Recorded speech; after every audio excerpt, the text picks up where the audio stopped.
Assalamualaikum warahmatullahi wabarakatuh. Salam pergerakan.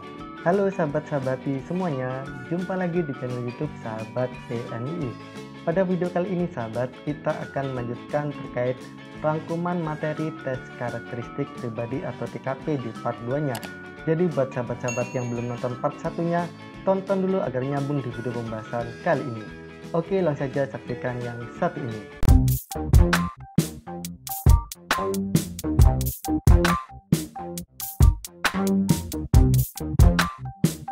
Oke, untuk yang diujikan di TKP itu adalah aspek karakteristik pribadi, yang mana di video bab satunya kemarin sudah kita bahas terkait pelayanan publik, jejaring kerja, dan sosial budaya. Untuk di part 2-nya kali ini kita akan membahas terkait teknologi informasi dan komunikasi, profesionalisme, dan anti radikalisme. Oke, kita bahas yang pertama ya, terkait teknologi informasi dan komunikasi. Perkembangan teknologi komunikasi dan informasi sangat cepat, tentunya memberikan manfaat yang besar bagi kehidupan manusia. Pemanfaatan teknologi informasi dan komunikasi berhubungan dengan kemampuan menganalisis dan memanfaatkan teknologi informasi secara efektif untuk mendukung produktivitas kerja yang lebih baik. Keahlian dalam bidang teknologi informasi dan komunikasi akan sangat membantu seseorang bekerja secara tepat dan cepat. Adapun seorang aparatur sipil negara diharapkan menunjukkan kemauan dan kemampuan dalam menggunakan teknologi informasi dan komunikasi untuk meningkatnya kinerja. Tes teknologi informasi dan komunikasi bertujuan untuk menilai pengetahuan dasar, pemanfaatan, dampak positif, kemauan belajar serta adaptif terhadap perubahan karena perkembangan teknologi. Adapun untuk tips dan trik menjawab soal teknologi informasi dan komunikasi ini adalah pilihlah jawaban yang menunjukkan kemampuan dalam memanfaatkan TIK, yakni teknologi informasi dan komunikasi, secara efektif dan bijaksana sesuai dengan perkembangan kemajuan TIK, yang mana dalam rangka meningkatkan kualitas dan kuantitas hasil kerja, serta kemauan belajar untuk menguasai teknologi. Adapun untuk contoh soalnya sebagai berikut. Saya bekerja sebagai staf keuangan di suatu perusahaan. Tahun ini perusahaan di mana saya bekerja mulai memberlakukan laporan keuangan berbasis aplikasi sistem. Sedangkan saya sudah terbiasa membuat laporan keuangan secara manual. Sikap saya sebaiknya A. Berusaha mempelajari sistem baru tersebut demi mengikuti perkembangan perusahaan.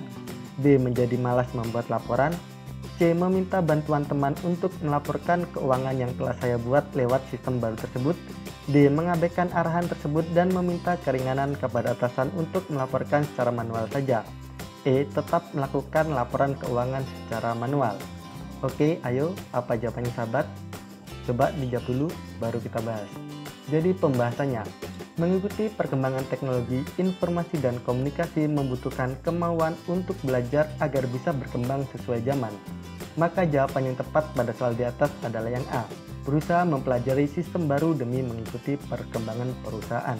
Jadi jawabannya yang A ya sahabat.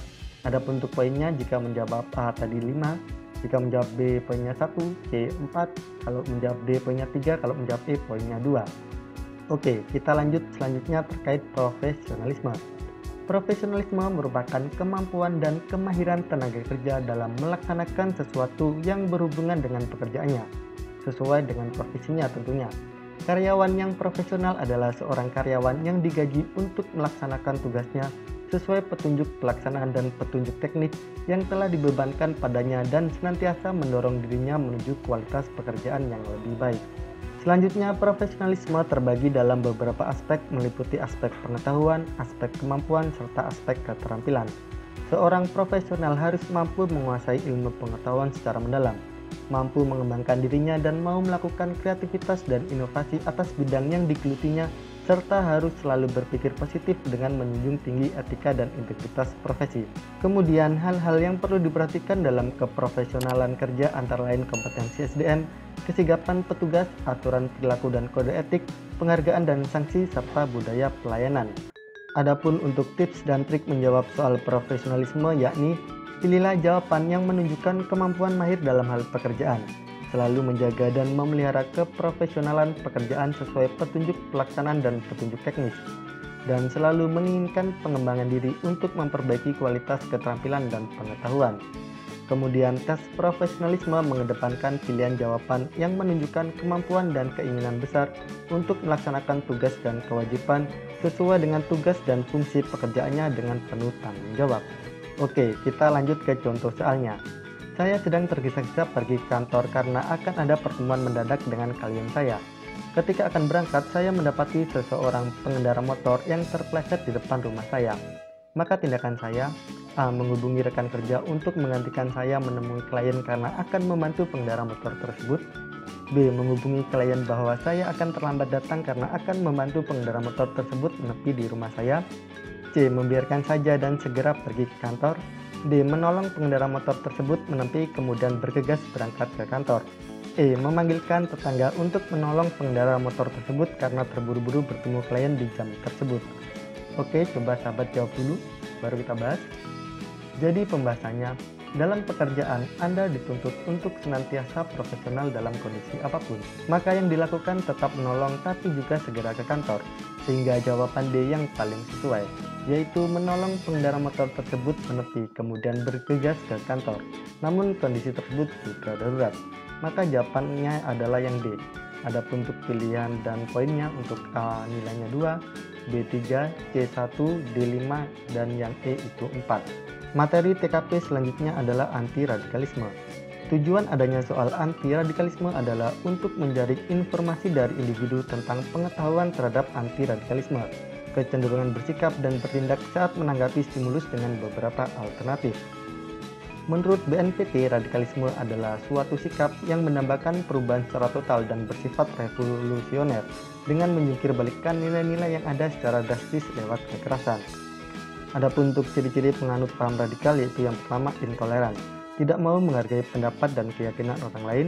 Lalu yang kedua fanatik, selalu merasa benar sendiri dan menganggap yang lainnya salah. Lalu yang ketiga adalah eksklusif, membedakan diri dari umat beragama umumnya. Kemudian yang keempat adalah revolusioner, cenderung menghendaki perubahan secara menyeluruh dan mendasar, namun menggunakan cara-cara kekerasan untuk mencapai tujuan. Adapun untuk tips dan trik menjawab soal anti-radikalisme adalah sebagai berikut, yaitu pilihlah jawaban yang menunjukkan ciri-ciri. Yang pertama, toleran, yaitu saling menghormati dan menghargai perbedaan. Lalu yang kedua, moderat, yaitu menghindarkan perilaku atau pengungkapan yang ekstrim, tidak merasa paling benar dan tidak menyalahkan yang lain. Kemudian yang ketiga, inklusif atau bersikap dan berpikiran terbuka serta berbaur dengan umat yang lain. Adapun yang keempat adalah mengedepankan kerukunan dan persatuan. Lalu yang kelima, dalam menangani kasus orang-orang yang terindikasi radikal, diharapkan untuk melakukan pendekatan personal dahulu dan mencapai kebenarannya. Kemudian yang keenam, apabila terdapat gerakan yang telah terbukti radikal memberi teror secara simultan dan nyata, dapat langsung segera melaporkan ke pihak yang berwenang. Oke, langsung saja sahabat, kita akan bahas terkait contoh soalnya. Anda adalah ASN baru di sebuah kantor pelayanan. Anda sementara tinggal di sebuah kontrakan yang tidak jauh dari kantor.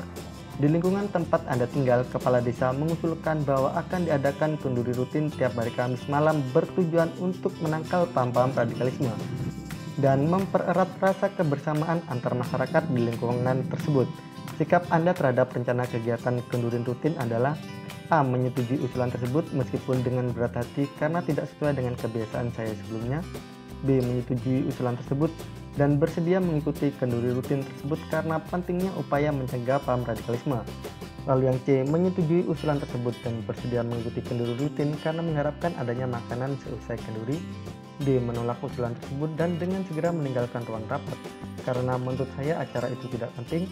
Lalu yang E. Diam saja dan tidak mempedulikan usulan kepada kepala desa tersebut karena tidak berdampak pada kehidupan saya. Oke, jawab dulu sahabat, baru kita bahas. Oke, kita bahas ya.